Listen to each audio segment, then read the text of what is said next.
Cerita dalam video ini adalah fiksi dan hanya bertujuan sebagai hiburan, inspirasi, serta pembelajaran hidup. Setiap tokoh, kejadian, atau tempat hanyalah rekaan semata dan tidak mewakili kelompok, sekolah, atau wilayah manapun. Kami tidak mendukung kenakalan remaja atau tindakan negatif lainnya. Sebaliknya, video ini dibuat untuk menunjukkan bahwa setiap kesalahan bisa jadi titik balik menuju kebaikan. Jika kita mau berubah, ambil hikmahnya, bukan keburukannya. Namanya Bima. Anak kelas 2 SMA di Makassar. Orangnya energik, suka bercanda, dan gampang akrab sama siapa aja. Di sekolah, dia bukan tipe yang menonjol di pelajaran, tapi selalu jadi pusat perhatian kalau lagi ngumpul. Banyak yang suka nongkrong bareng Bima, karena sikapnya yang santai dan gampang ngajak ketawa. Tapi di balik semua pertemanan itu, ada satu orang yang paling dekat sama dia, Rangga, sahabat yang udah temenan sejak SD, bahkan tetangga satu gang. Mereka udah kayak saudara sendiri, main bola bareng tiap sore, belajar bareng kalau mau ujian. Bahkan sering dikira anak kembar karena selalu kemana-mana barengan. Rangga beda dari Bima. Dia lebih pendiam, lebih kalem, dan lebih fokus sama pelajaran. Tapi justru itu yang bikin mereka cocok. Bima ngajarin Rangga buat lebih santai, sedangkan Rangga bikin Bima ingat pentingnya tanggung jawab. Keseimbangan yang bikin mereka solid banget. Tapi semuanya mulai berubah pas mereka masuk SMA. Di SMA, lingkungan makin luas. Bima mulai kenal sama anak-anak dari berbagai kelas dan wilayah. Suatu hari, diajak nongkrong sama kakak kelas yang terkenal ditakuti. Awalnya, Bima cuma jadi pendengar, duduk sambil ngopi, dengerin cerita-cerita soal kejadian antar sekolah, soal harga diri, dan soal solidaritas kelompok. Lama-lama, Bima merasa bangga bisa duduk bareng mereka. Ada perasaan dihargai, dianggap berani, dan punya posisi. Sementara Rangga tetap dengan rutinitasnya. Pulang sekolah, bantu orang tua di rumah, kadang lanjut belajar kelompok. Bima mulai jarang pulang bareng Rangga. Waktu main bola juga berkurang. Rangga ngerasa ada yang berubah. Suatu sore, mereka akhirnya ngobrol. "Lo kenapa sih akhir-akhir ini jarang kelihatan?" Tanya Rangga. "Lagi sibuk aja bro, banyak teman baru juga. Dan lo harus coba ikut." Rangga cuma senyum tipis. "Cuma jangan sampai lupa siapa lo sebenarnya ya Bim." Bima ketawa.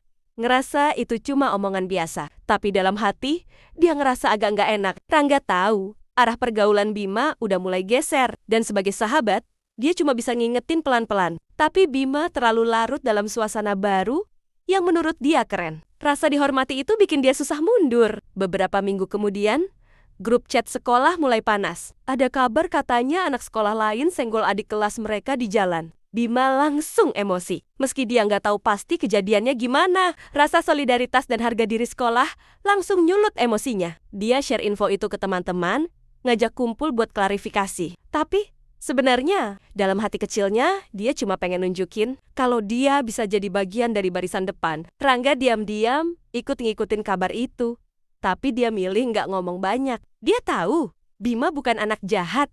Cuma lagi salah jalan dan butuh waktu buat sadar. Tanpa sadar, malam itu jadi awal dari segalanya. Dan tak ada satupun dari mereka yang tahu. Keputusan kecil untuk ikut kumpul malam itu bakal jadi titik balik hidup yang gak bisa diputar lagi. Malam itu, langit Makassar agak mendung. Habis maghrib, Bima udah siap-siap keluar. Motor udah dipanaskan, jaket hitam favoritnya udah dipakai. Di grup chat, anak-anak udah ramai ngajak kumpul di sebuah warung kopi di pinggiran kota. Suasananya kayak biasa, santai, sambil ngopi dan ngobrol. Tapi di balik tawa dan candaan itu, ada satu energi yang terasa beda banget.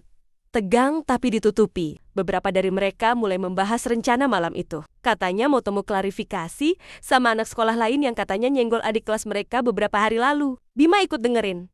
Walau sebenarnya dia sendiri nggak tahu detail kejadiannya. Tapi karena semua teman-temannya semangat, dia merasa harus ikut juga. Ego dan rasa pengen diakui bikin dia susah nolak. Tanpa disangka, Rangga juga datang ke warung itu. Dia duduk di sudut.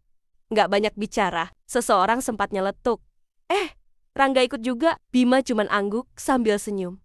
Meskipun dalam hati, dia bingung. Kenapa Rangga ada di situ? Rangga cuma mau pastikan kalau Bima baik-baik aja. Dia nggak mau sahabatnya tenggelam makin jauh. Sekitar jam 9 malam, beberapa motor mulai bergerak. Bima ikut dalam rombongan. Rangga pun ikut di belakang. Mereka nggak bawa apa-apa selain niat untuk ngobrol baik-baik dengan lawan. Tapi namanya anak muda, Kadang emosi gampang terbakar, walau awalnya niat damai. Mereka ketemu di jalan kecil yang agak gelap. Dua kelompok saling tatap. Awalnya tenang, tapi ada satu anak yang ngomong dengan nada tinggi. Dari situ semuanya mulai berubah. Teriakan kecil jadi adu mulut. Tangan mulai mendorong. Seseorang terpeleset, ada yang panik. Bima berdiri di tengah-tengah. Matanya mencari Rangga, tapi suara berisik bikin dia nggak bisa fokus. Suasana makin kacau. Dalam satu momen, ada yang terjatuh. Bima mendekat karena penasaran. Dan terkejut luar biasa. Itu Rangga. Tergeletak. Nafasnya ngos-ngosan. Bima langsung lari ke arahnya. "Rang, lo kenapa?" Tapi Rangga nggak bisa jawab. Teman-temannya mulai panik. Beberapa langsung bubar. Bima tetap di tempat.